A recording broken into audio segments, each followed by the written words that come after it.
in something like a Galio Rek'Sai draft, but it feels like the Galio priority has gone down. Kalista is now seen as this must ban.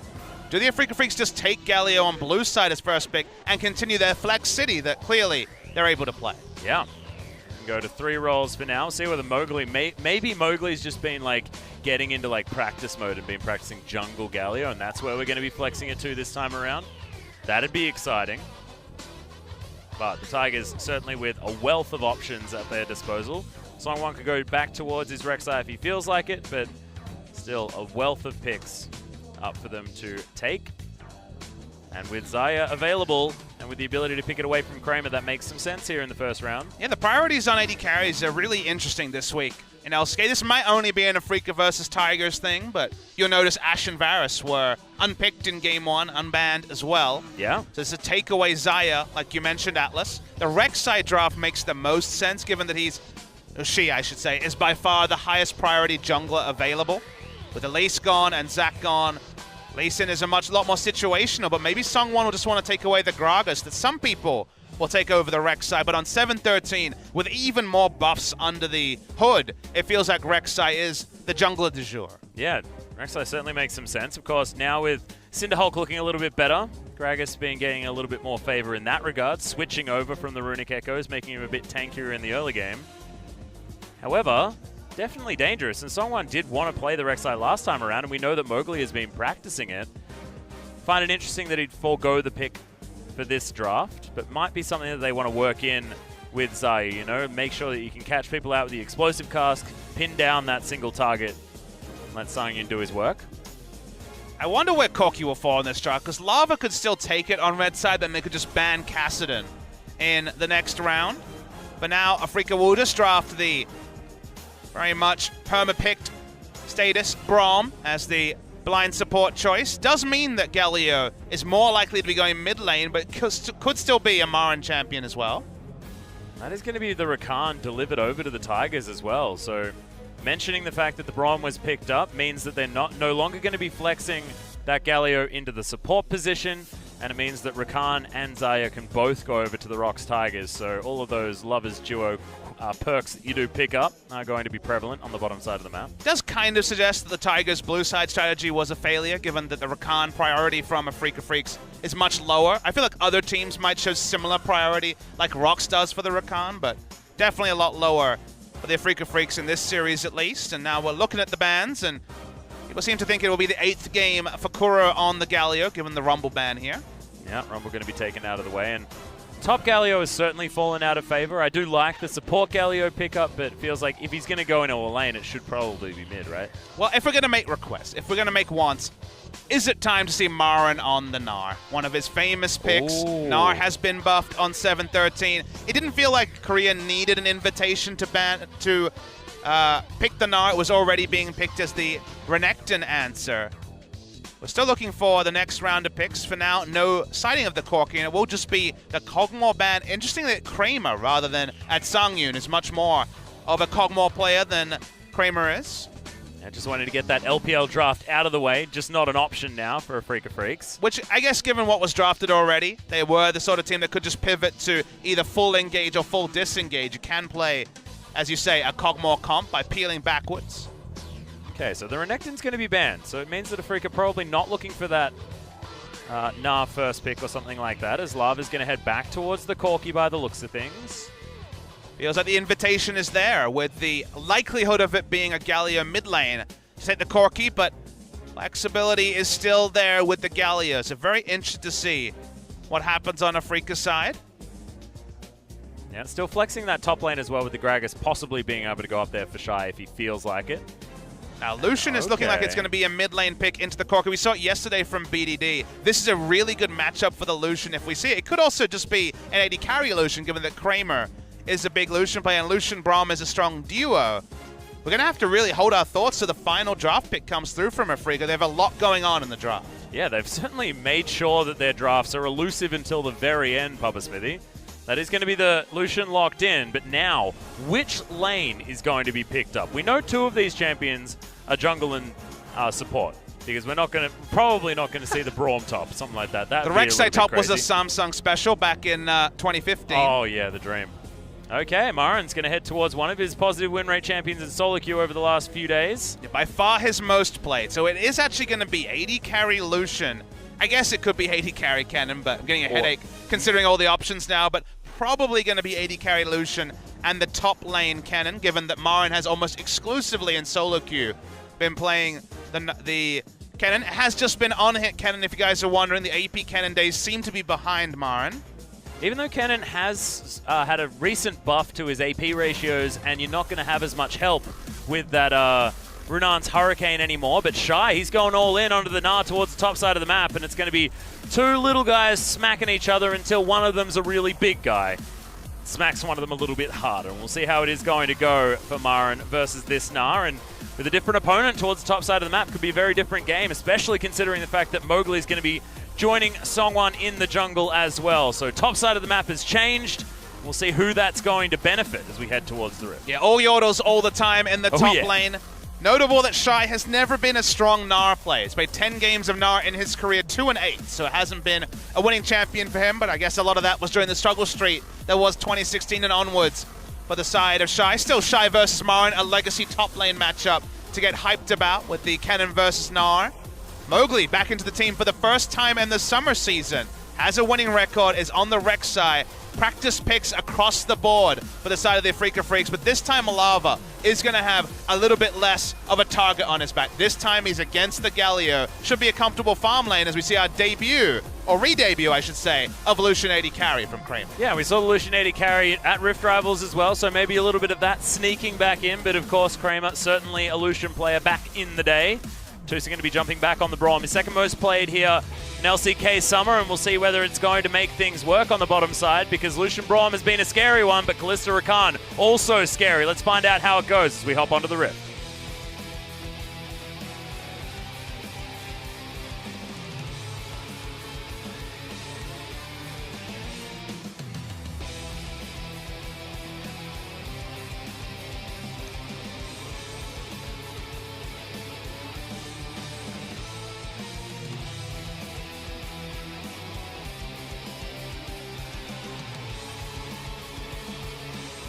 Well, it seems like we're having a couple of issues here, Atlas. Yeah, a little bit. Sometimes there are these little problems. I know they were having a lot of problems at the Gangnam Stadium yesterday, so hopefully we'll be getting to game very shortly. Excited to see if Afreeca Freecs can keep it going. Such a great game one for them. Fox Tigers have a little bit to talk about in their draft to the Zyra Khan Lovers bot lane in full action. So can Lucian Braum actually function in a world now where you do have all the dash? It's a very different bot lane now with Zyra Khan available. Yeah, and how does this draft work from the Afreeca Freecs? They had a clear game plan last time around with how their draft was going to function. They had a lot of sort of gank pressure with the Elise being available, things like that. Spirit was getting in amongst it and getting their lanes ahead, and you were able to then rotate the Galio around to these separate lanes, go for dives, take turrets, snowball things that way. But how is this composition going to get it done? You could notice you can lock people up pretty fast with the Lucian Braum and then have Galio come in. So we were already complimenting Tusana MVP in game one for his Galio rotational play. Still possible here from the mid lanes. We have some global fans in the audience. Greetings from Germany. Thanks for coming over. Yeah, thank you very much. Oh, they can't hear us. Unfortunate. Sure. They can watch the pod back though. Yeah, hopefully they will. You can see that they're famous now. I think we're going to be heading towards Summoner's Rift now, ladies and gentlemen. All right, let's do it.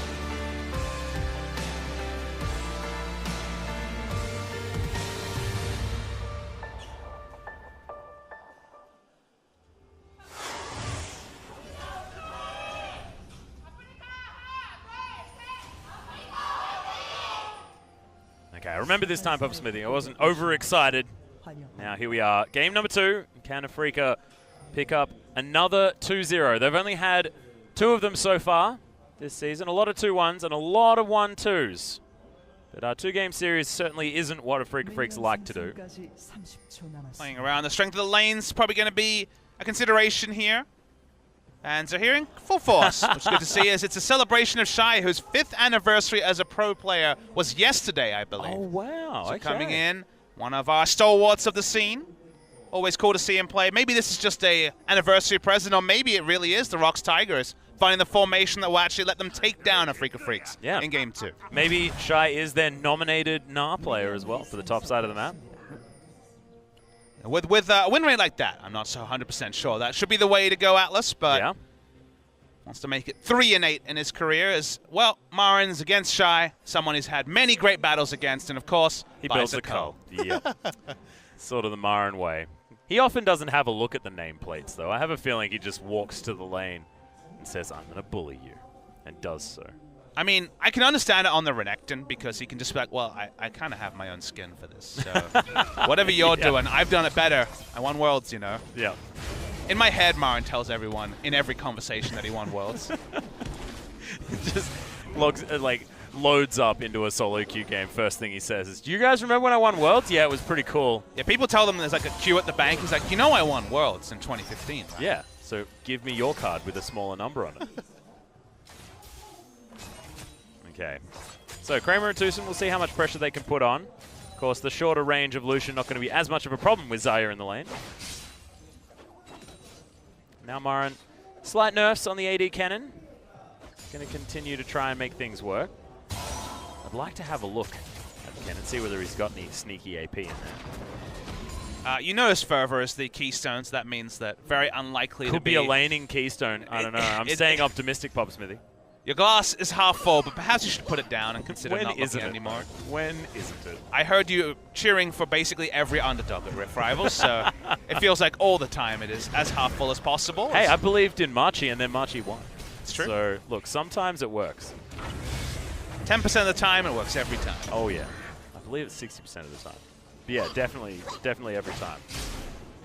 Marin does get the stun, and he's still a bully, so it doesn't really matter. He can change things a little bit. It's still going to be a bit of a problem, as Mowgli was going on a bit of an adventure.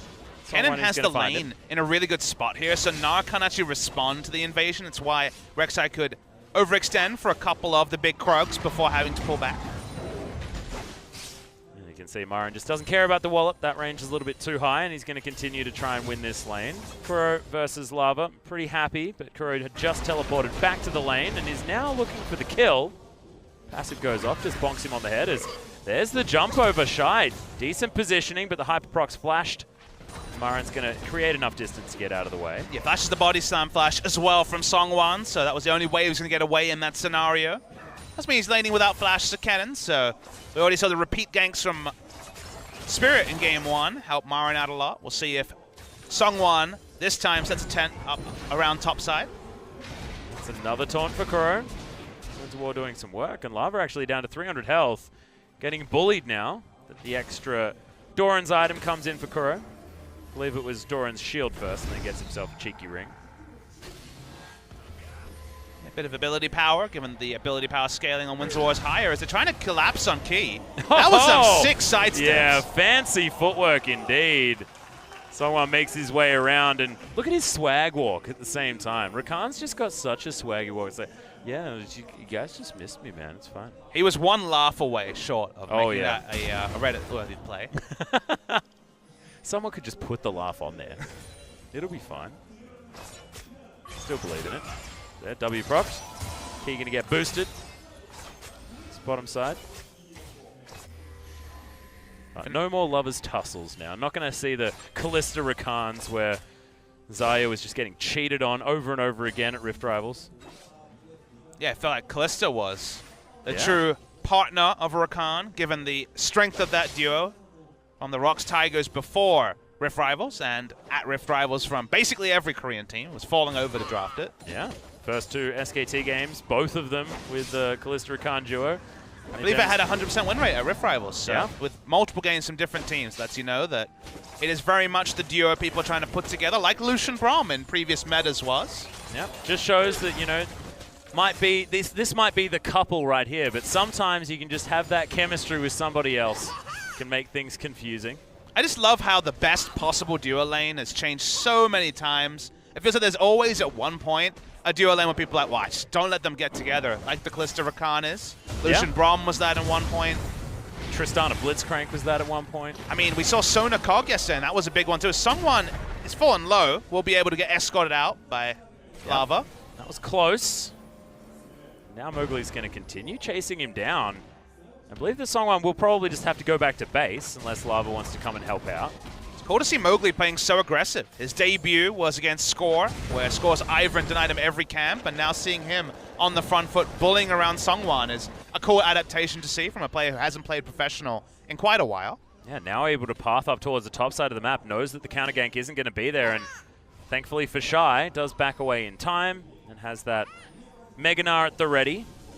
Marin continues. Oh, actually, going to be cancelled. And Mowgli once again going to spot out Songwan. Kennen does really well into Nara, so it's surprising to see Nara drafted. It's good for team comp. I think that's why the Tigers have selected it, but...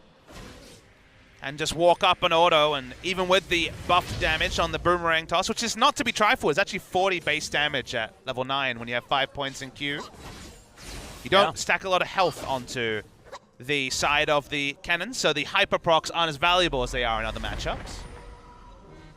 And Kennen taking a couple of little hits, but not necessarily anything to worry about. Just probably won't be building the Hurricane this time, which had fallen out a little bit of favor. And it went from total AD scaling to bonus AD scaling on the W, which means that level 1, you definitely do a lot less damage to the W procs, but finish the Blade of the Ruin King, get the 40 AD in, and you'll start to see some of that damage back.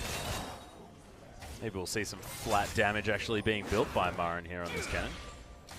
On super laning priority with double Doran's Blade to complement the earlier cull. Unfortunately misses a cannon creep there, so it's a bit of a worry.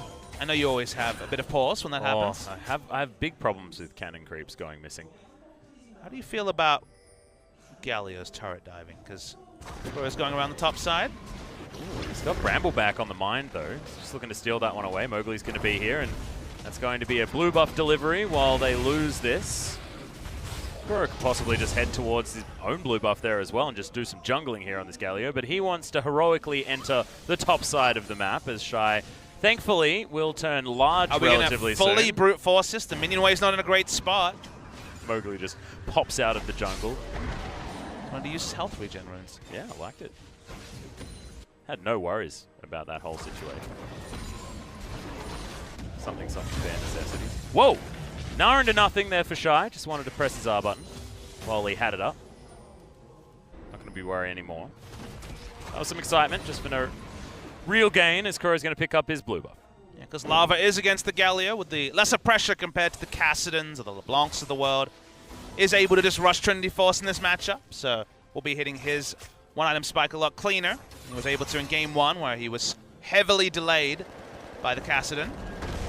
Yeah, oh, actually, Kuro's going to turn this one around just a little bit. Gets the taunt, wins Aurora there, and has to flash to get out of the way of the explosive cast. So Songwan, successful gank. Lava has lost a bit of his health bar. Release pressure from the Corki. Don't often want to be ganking the Galio, but in this case, getting a summoner is probably the maximum reward you're going to get against the super tank in the mid. Yep. Okay.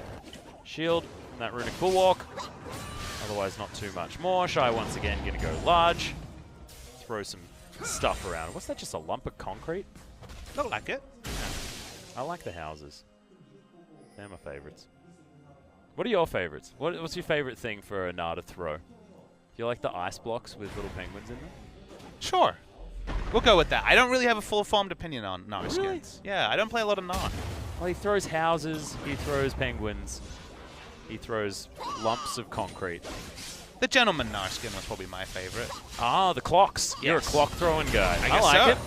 Well, we'll see whether you can throw a clock out of this one. I'm not sure whether he will, as that's going to have to be a flash knock-up, and it does come in. First blood all too easily. Goes over to Mowgli, and it's doesn't matter what the duo is. Seems like Afreeca Freecs work through the top side. I don't know about Shy's ordering as well. Flashed last as he was almost certainly going to die. Could have flashed and then hopped onto a minion and got away, but kind of mismanaged the situation. Ends up giving up the maximum of his flash and his life. Doesn't even have teleports to get back to lane. It's a big cost in the top side when he'd already drafted the Nara into the cannon. Unfortunate stuff, and Marin's actually going to go all in on this attack speed. Has the Berserker's Greaves and the recurve bow when he heads back to base. It's going to be the standard Black Cleaver pickup here for Shy, but I wonder what Marin's got for us. As this is most certainly going to start with the Blade of the Ruin King, but then where is it going? Who knows? Phantom Dancer, I think, is probably going to be the more likely item. I'd like it. Given that the short attack range means that you don't get that much value out of Rapid Fire Cannon, which does scale with your own attack range. So Phantom Dancer just to be a single target jerk rather than the team fight builds you could build with Frozen Mallet and the Hurricane. Like you mentioned, the Hurricane interaction with building up the W procs is no longer there, so the attraction of building it is gone. Yep. Speaking of, it's going to be smacking down Shy up on the top side, but Songwon wants to find his way in, but looks like this wave is going to be under control by the Afreeca Freecs, and as long as Marin isn't overly aggressive, it should be okay. As there's the hop in, he will have the Mega Nut relatively soon, but he has to hit those boomerangs. And there's the stun. Marin actually almost getting the kill before Songwon can even turn up. Yeah, Shy actually was tanking a full minion wave, and Marin smartly wasn't going to path towards the wall, so he put himself in a position to be Nard into them. No flash Nard to get an instant stun means that able to get away very safely, but if you bring enough bad guys, maybe you can make this work anyway. Yep, the Goon squad turning up towards the top side, but there's going to be a heroic entrance could be a to help turnaround. them out. Exactly right. Heroic entrance comes in early as now Marin's just looking for Shy. No Naba there at all, and Shy's just left for the Wolves. Kuro picks up his slice of the pie, and the Afreeca Freecs once again off to a 2-0 start. Yeah, now Shy is looking like he's going to be in a huge hole, dies a second time as his teammates could do nothing to help him. Marin the first time turned on Shy, took away 3/4 of his health. This time picks up the kill. Shy can teleport back in 10 seconds, but Marin has complete control of top lane. Yeah, and it's the same case that it was in game number 1 as well, and we all saw how that one worked. Mowgli is going to find Songwon once again down to half health. Face checking these junglers as there's the Void Assault. Okay, he's looking for more, but there's the explosive cast. That's going to help out. Oh, Prey Seeker does get through the shield, but thankfully Songwon had it, so it isn't going to cost him his life. Okay, Void Rush was very close to killing that Gragas. Thankfully, he had the cask. Gold lead in top side, only 1200. Bot lane. Yeah, that is the grand entrance. Quickness comes out as well. The charm working out as now Featherstorm comes in. Kramer uses the heal, gets out of the way of the feathers, and the Rocks Tigers. Powerful stuff towards the bottom side as the teleport's coming in back to the mid lane for Lava. That was a bit frightening. Now the Afreeca Freecs may have to go back. And something that frightens me is actually the jungle enchants chosen by both junglers. It's Warrior enchant Mowgli coming through on the Rex side, not the Tiamat rush into Cinderhulk, not even the Cinderhulk rush, just a pure damage Rek'Sai, which why he did so much damage, Mowgli, when he went in with the Void Assault, which now has the 1.85 bonus AD scaling. Basically means it does tons of damage with the Rek'Sai ultimate, and it's not the Cinderhulk on the Gragas either.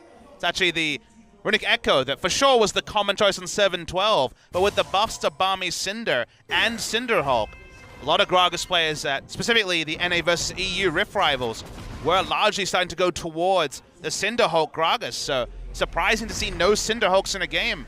I'm going to hazard a guess that we will not see this with any commonality in future weeks. Yeah, seems very, very strange when, Cinderhulk gets buffed and we go on a full rant about it, and then you even get a Warrior Rek'Sai in the game. That just feels bad. Sangi is going to turn up towards the top side of the map. We are going to have that switcheroo. Kuro is going to teleport towards the bottom side, pick up this wave as it crashes forward. And Afreeca have done very good housework on their minion waves. Kuro is not going to be able to get that cancel. He does have his adaptive helm though, which has a bit of extra health on it now. So the reason why you see the teleport is they wanted to be able to get more minion waves across the map and not give up the maximus. They used the teleport bot as they were counter-rotating the duo lane to the top. Now the duo lane, and as you can see, it's all about the rock, paper, scissors in terms of lane assignments. Someone has tried to steal the red buff in the time.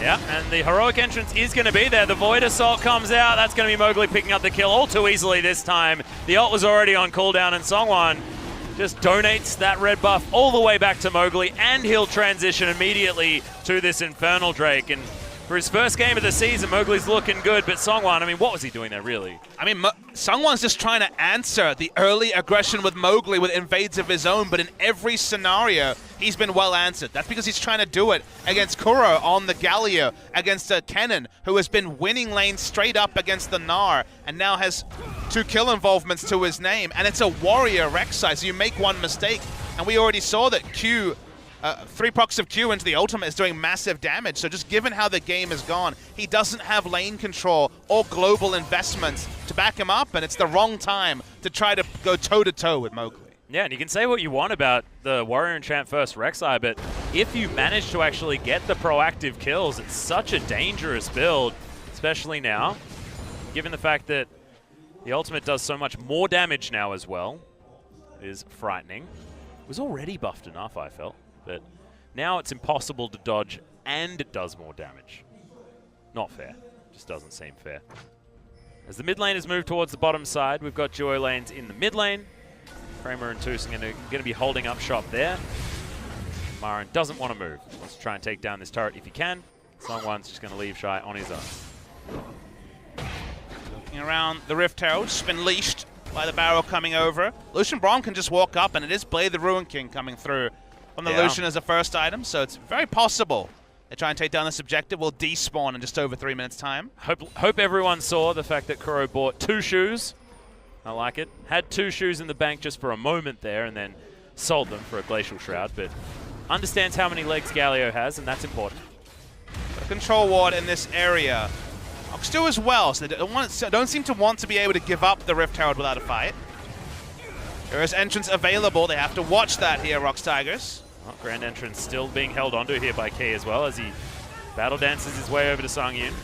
Marin turns himself up, does have the ultimate available, and there's the heroic entrance, but it's a little bit too early as there's the double stun. Now the Glacial Fissure comes out, and the culling is just thrown straight into Songwon. Kramer is going to be able to pick up that kill as the Rox Tigers. Health bars are low, but they're able to turn this one around as the Featherstorm comes in. Kuro now right in amongst it, but he's going to be taken down 2 for 1. Now in favor of Rox, who just team fought that one nicely. But Marin, rush of blood to the head, as he is wont to do sometimes. Yeah, Galio was not able to get a taunt on the second rotation. The kiting damage from the Featherstorm and Songyun, as they kited back, did so much more damage with the extra range than Afreeca Freecs could do. Lucian's culling down early meant they didn't have enough damage, and in the end, it does end up being a trade-up for the Tigers. Perhaps the first time this series they've found their nose ahead. We're going to see the replay. Marin comes in, he has the hero's entrance, but he's super, super squishy. He even went Berserker's Greaves for the build, so it doesn't end up being the knockup party, even with the Glacial Fissure afterwards, that the Afreeca Freecs thought would propel them to a teamfight victory. Teamfighting with an AD cannon has let down many teams in the past, and the setup here wasn't clean enough, even after the early advantages the cannon had gotten, to actually win a teamfight. Yeah, it was just really smooth positioning from Rox as well, as Key was able to CC the key targets and everybody else was able to just create the space. The front line for Afreeca Freecs could not make enough room for the damage dealers. Or really, the damage dealer, as Marin died basically at the beginning of the fight. I mean, everything from Afreeca Freecs is based on the early game. Warrior, Enchant, Rek'Sai. Very strong one-item damage power spike on a melee champion. We'll build tank after that. On-hit cannon is all about taking early turrets and finding lane advantages. He's done that. Galio, even further nerfs to damage. Means that the pushing isn't as good in general. Is a early to mid-game champion, and it's Lucian AD carry. They don't even have a late game, so they need to keep up the plays like you see on the map. Yeah. Shy actually has to blow his flash towards the top side as Mowgli turns up once again. Outer turret falling is going to keep Afreeca Freecs in the lead as far as gold is concerned, but if fights keep going the way they do for the Tigers, it's looking fantastic for them. It does feel as an inevitability about the game as it goes on, so what Rox need to do, I so often say this in games like this, is set up a control ward line, have an area of scrimmage which they can defend, and stop Afreeca from just getting the maximum from their early game power spikes. Yeah. Well, Kramer going to be joined by Tucson there. He's taking a bit of damage. Songyun is starting to ramp up. Static Shiv is actually opted in for here for the Rox Tigers AD carry. Now heading towards his Infinity Edge for that 3-item spike that everyone wants on the Xayah. Lava's looking to try and do damage to Kuro, but gets through the shield-ish. And everything's going to be okay. Rock's actually looking to collapse onto Kuro. Justice Punch is still going to be there for him to create some distance. It still has his flash as Marin is fighting Shy once again. That is just going to be enough. The Void Rush almost unnecessary out of Mowgli. Shy doesn't have any wards on that side of the map. Only one very shallow ward to the left of, or below I should say, is in a turret. So we'll just lose out in that scenario. And the predictably was no way to turret dive a Adaptive Helm, Glacial Shroud, Ninja Tabi Galio. Yeah, that was going to be a rough choice. Low percentage choice as well. Yep. Could have just played around power. They have a couple of things to deal with. The cannon free pushing, the Rift Herald in the mid lane, but instead chose to gank Galio. So that's a decision-making mistake from Rox. Well, Afreeca Freecs in the meantime were able to pick up that Rift Herald, so he's going to get a charge onto this outer turret. Glacial Fissure does come in from Tucson just to buy the space to take down the turret, and they should be able to do so as Rift Herald. Oh, okay. Someone's got to breathe on that turret. That's at 11 health. 11 HP. That's at 1 health twice. That's not how math works at all, Atlas. Oh, well, Kuro says that he can do at least 11 damage in one auto attack. Does so. Justice punches his way out as Sungyun looking to slow down Tucson. Teleport's coming in now for the Rocks Tigers as Lava makes his way over. Package is going to be delivered and Mowgli is going to be the recipient. See you later. Back to the Death Chamber as that is going to be tower traded for that kill and the teleport, I guess, from Lava. But will this just be Baron to the side of Rocks Tigers? 21 minutes into the game, the Smite is dead. This is the time for the Rocks Tigers to finally take control of the game. Well, they got a fair bit of Wombo ability still, even with only 4 members available. The teleport is going to be coming in from Kuro, who now has full health once again, and this Baron is doing damage. Remember, it's a Runic Echoes. Oh, baby! They start this fight off, and Shy looks for the Nart. Doesn't quite get the stuns that they want. Heroic entrance is going to be good. Marin actually, enough space on the back end as Kramer with the fadeaway Culling's going to be able to do the work.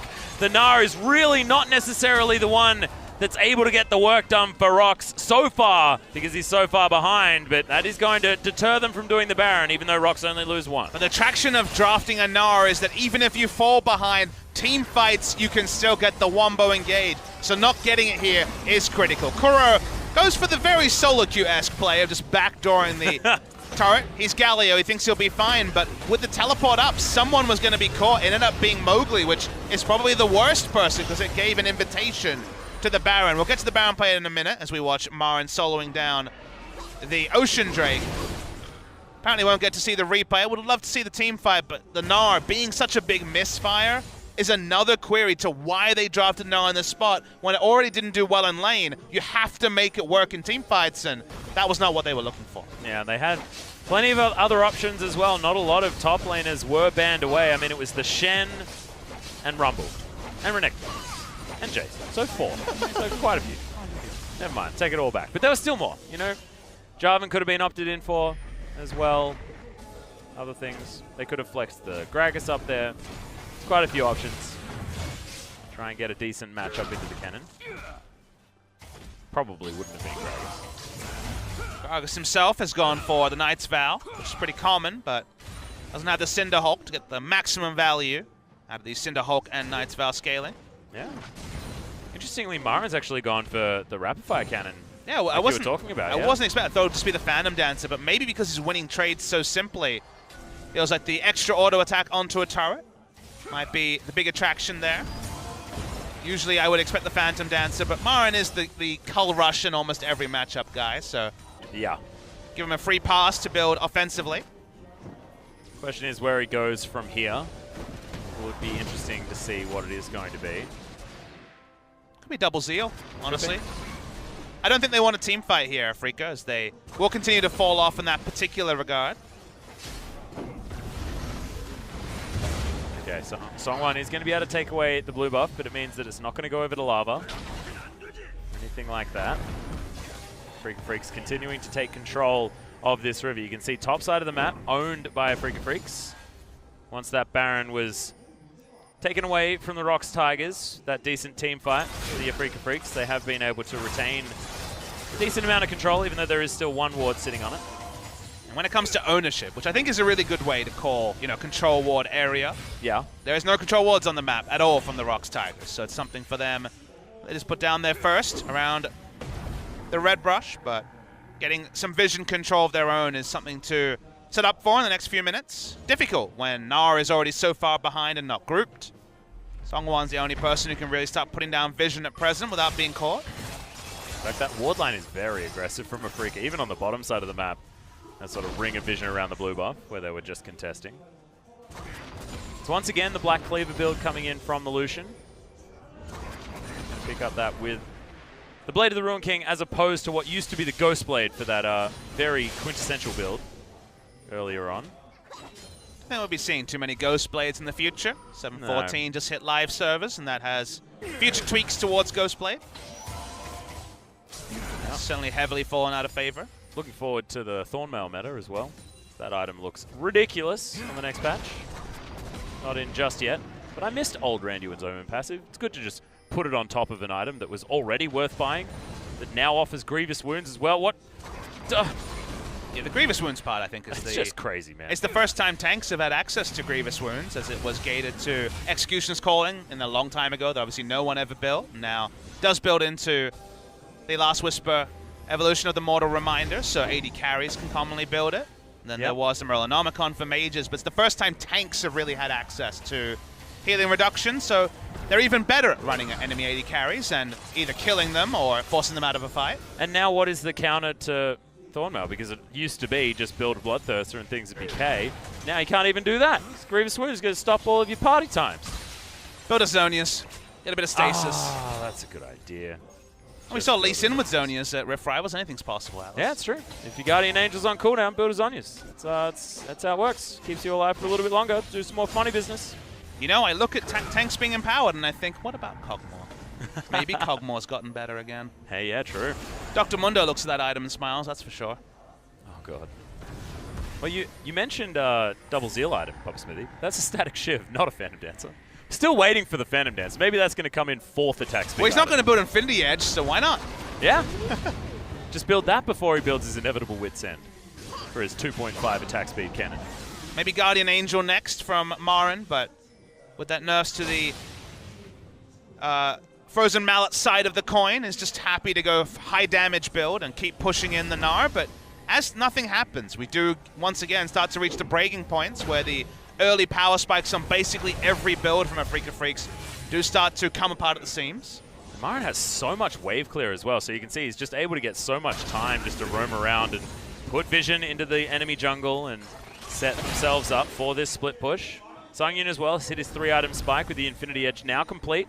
Very even on farm as Rapid Fire Cannons just come in for Kramer, but that damage potential from the Xayah is huge right now. So yes, advantage for Marin is huge as well. Close to a Flame Horizon, a second game in a row. The back-to-back Flame Horizons, what does it mean? Against different opponents, remember? Yeah, true.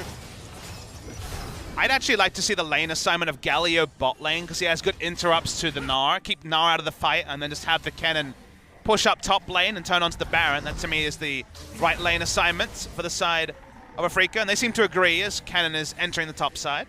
Actually went back and bought his QSS as well, so it's going to be Mercurial Scimitar as item number 4. The Cannon, unless you include boots, in which case we'll go with number 5. Don't get pedantic on me. You got pedantic with yourself. Yeah. A theoretical someone getting pedantic is what I was hoping to try and dissuade, as there's the package just being used to get back to lane. Love it. Of course, running out on that cooldown. Rocks have set themselves up with some decent vision on the top side, giving them an avenue towards this Drake. With this group up as 4, as you can see, Marin's actually taking the red buff. Got a teleport ward. He's going for the more shallow one. Yeah, and it looks like Afreeca Freecs want to grab their 3rd dragon of the game, wanting to hold on to this one. Bit of a speed up there for the Rocks Tigers, who are looking for their way in, and Shy still not here at this fight just yet. Kuro's going to back his way out. Unbreakable's there as now Mowgli. He needs to tunnel his way out the back, and this dragon still getting angry with members of Afreeca Freecs or the Rocks Tigers, depending on which one is going to start hitting it. The feathers are starting to stack up, and now Rocks, they're looking for their opportunity. A blue buff comes down for Lava just in the midst of it, as now Kuro looking for the stuns, and now the whole fight's been broken up. It's going to be the dragon going to Mowgli, but who's going to be able to win the fight? Massive AoE in the backline as the heroic exit comes out from Kuro and needs to try and get that Justice Punch to make his way out. Good knock up, and that's going to spell the end of the Galio. And now the Afreeca Freecs well and truly on the run. The flash forward, Tucson going to flash in response. Then stands behind his teammate. Things will be very close to not fine, but are fine in the end. It could have been more for the side of Rocks. Gnar did not find an opportunity to use the Gnar ultimate, even though the transformation was at the perfect time. Some recalls are forced to come through. Mowgli walks up alone. He gets the information that Baron has been stunned. Yeah. Does know that he can make his way in there as well, as Marin's going to turn up. Still has the ultimate. And he does a lot of damage as Lava takes a lot as well. Mowgli gets himself into the pit, but it's not going to be the Baron steal. Gnar into the wall means that the Rek'Sai's dead, but Kramer, can he do the damage? They're low health bars, but Marin's going to be taken down. It's a double kill, as well as the Baron being taken down for Songyun. Playing beautifully, and Kramer gets flanked, and Lava tears him apart. Tucson is going to follow. That's going to be the ace, and Afreeca, it's Game 2 syndrome all over again. It certainly is, Atlas. The Game 2 script was written before it even started. Afreeca went super early game with their draft, but that means you can't afford to make small mistakes like they have again and again when everyone puts their value in the early game. No smite was actually used by either jungler, and it was just claimed by Xayah, of all people. And the moment that you're team fighting with full damage AD on hit cannon, you know the mistake has been made earlier. And especially when you're jumping into a Thunderdome with a Xayah there as well, who is just able to do so much damage from the safety of the middle of the team. Now with that Baron up, yeah, no smites being used, and that Baron went down to 230 health, Papa Smithy. A little bit of a fat finger maybe from Mowgli or from Songwon as well, because that Baron probably should have been smoked at some point. But Shy's going to get his split push on towards the bottom side of the map. The Tigers are going to be able to take down the inner turret in the mid lane. This lead of 2,000 gold is only going to extend as there is so much standing gold on this map. Even the top lane, you can see outer turret's still available. It's so heavy in the outscale that honestly, I don't know what Afreeca Freecs can do to get back into this game. Would require a wombo engage onto Corki and Xayah, both of them dying, but instead, both of them have 4 kills. All the kills go to the double Infinity Edge carries, and Afreeca Freecs don't have a comp that has access to the backline. If Kennen tries to get there, he will die instantly. Sure, they can try the Rek'Sai and Galio wombo combo, but the bouncy party is just going to be interrupted by damage. They really have no option to try to stop the Rox Tigers from just walking around, taking free turrets, and even Gnar, who has done basically nothing this game, is able to just be a ranged auto attacker in the side lane and take down turrets. Yeah. And I actually really like the Gragas pick up here as well. We were asking questions of it in the draft because the Rek'Sai was open when they picked it up, but does work for disrupting the fight and getting the cannon out of the way. I mean, of course, it wasn't even picked yet, but it seems like the Tigers knew something that we may have not. These turrets continue to evaporate on this map. Shy deals with the top outer in this inhibitor. Not long for the world, it feels like.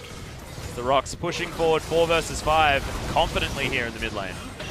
Looking to push up, take their first inhibitor. So much damage on Corki and Xayah. It's trivial as with the Baron buff. See, Gnar having a happy time in top lane. Everything going the way of Rox. Yeah.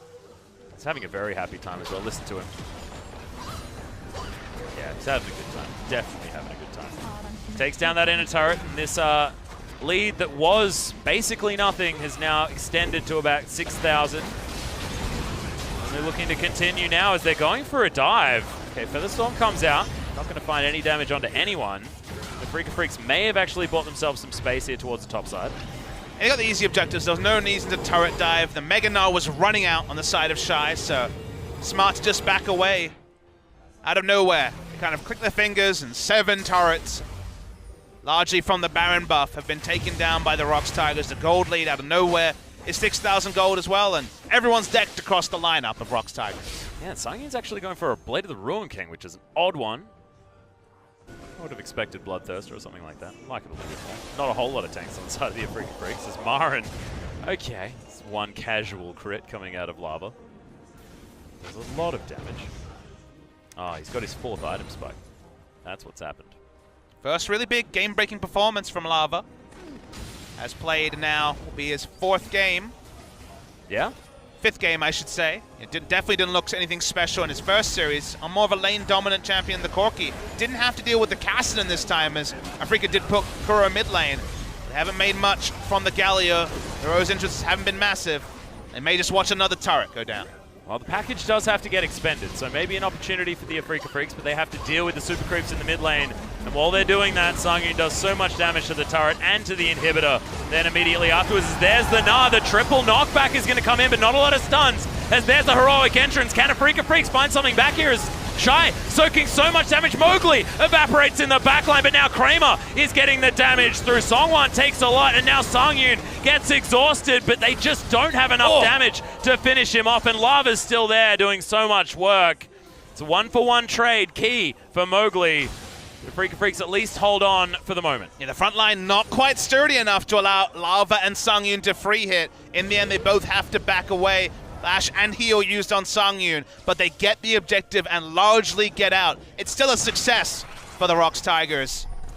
Picking up the Elder Dragons, it's going to be a denial buff from the side of the Tigers, and Afreeca might actually hard commit. They're the only one that has any Drake buffs. Yeah, they're actually going to head over here as well, so they can see that they're going for it. Kuro and Marin just want to get them out of the way. That was double teleport invested into that play. No way for Rek'Sai to get there quickly. Will be home guarding out of base. They don't have a lot of time either. Remember, they do have 2 downed inhibitors. Yep, teleport's going to come in here from Lava, utilizing the Corky teleport. I like it. Now they're going for this fight. Finally, Key does turn up, and Mowgli's going to get here as well. So it is a 5v5. Job for Rox is to buy as much time as possible. Get the Mega Gnar back up as Shy's just about to run out, and let the minions do the work. Oh, and Key's actually looking for this flanking grand entrance, which could be very important. Just uses it to get out of the way, and Afreeca realize that their time has run out. This Elder Drake should go over to the Tigers pretty easily. Yeah, good waiting game from the Rox Tigers. They could just wait on the next Mega Gnar, just suck in the Afreeca Freecs and stop them from protecting their base. Afreeca made the smart move. There was a window to rush it down or contest. 15 seconds later, that window was closed. Smart of them to back away.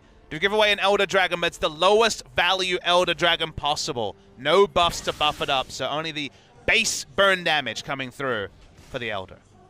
Still items being picked up here for the Afreeca Freecs as well. Mercurial Scimitar now done. The right hand facing multicolored swords looks fantastic as well. So, I mean, Afreeca Freecs may not be winning, but as far as decorating is concerned, just brilliant. Once again, I mean, we're fishing for positives on the side of Afreeca at this stage of the game after losing that Baron and then the Elder. Baron is going to come back up once again. You can see the Rox Tigers already well and truly poised to try and pick that one up, utilize that not necessarily massive Elder Dragon buff. It's so surreal that the same coaching staff drafted the Game 1 and Game 2 comps for the Afreeca Freecs. Yeah. The Lucian 80 carry was unnecessary. It wasn't a big flex. It was taken in the same round of the draft as the Cannon. Really kind of strange to see how Afreeca Freecs ended up with these champions that so hard outscaled if they made any mistakes. They did make them as well. They're just trying to hold on to their last remaining inhibitor. Baron still being completely warded up by Afreeca Freecs, actually, as they were able to sneak themselves up there, and Mowgli looking for a way to get in the backside. Able to get one inhibitor back up. Bottom turret, bottom inhibitor probably will go down if they contest the Baron. No teleports up for Marin or Kuro. And that is a fast Baron. That is an extraordinarily fast Baron, and they do have those feathers on the ground as well, as Kuro's going to move his way in. Songwan is going to be able to lock this one down just fine. Rox Tigers now back themselves away, and oh, Justice Punch is interrupted. Shy jumps in, he's got the Mega Gnar available, but decent spacing comes out of the Afreeca Freecs. Shy soaking a lot, but isn't actually getting too much space bought for his backline, who only take half the health of Mowgli and Tucson. In the picture-in-picture, you can see that even just occupying the time of the Afreeca Freecs is all they need to do. One Nexus turret already goes down. Yep, Shy utilizes his health bar before and now just teleports back after he gets that one out. And Mowgli, no man's land, tunnels his way out, but he's still getting chased down. The Hyper comes in. Heal comes out as well. Mowgli is left alive as there's the explosive cast for the finish. And Kuro now finds himself overextended. He's not going to be able to get his CC in there. And look at that burst damage. In goes Shy. Another wallop is going to stun up Tucson. He's going to fall. And now Marin just runs forward in desperation. The Afreeca Freecs are going to get tied up once again. It's a 2-1 dream for this team. 2-0 so far this season, but it's been all about winning and losing and winning and losing, and we don't necessarily know what we're going to get, and it makes it so exciting. But the Rox Tigers play this one out so much better. Yeah, the Afreeca Freecs are still must-see TV. You never know what you will get out of this squad. Game 1, close to perfection. Game 2, such a narrow win condition that inevitably they made one mistake, and their draft really kind of let them down in terms of getting back into the game. So we will be going to a climactic third game. Red side so far has been the winning side in both games, and really no idea what we will see from Afreeca because Rox just played pretty standard League of Legends. Shy had one of the worst Gnar performances we've seen in a long time, and yet wasn't even needed to be on point with his Mega Gnar ultimates, and it was a pretty comfortable victory, all things considered, for Rox Tigers. And it shows once again that the bottom lanes is where it's all about with both of these teams a large portion of the time, because that Xayah was so good out of Sang.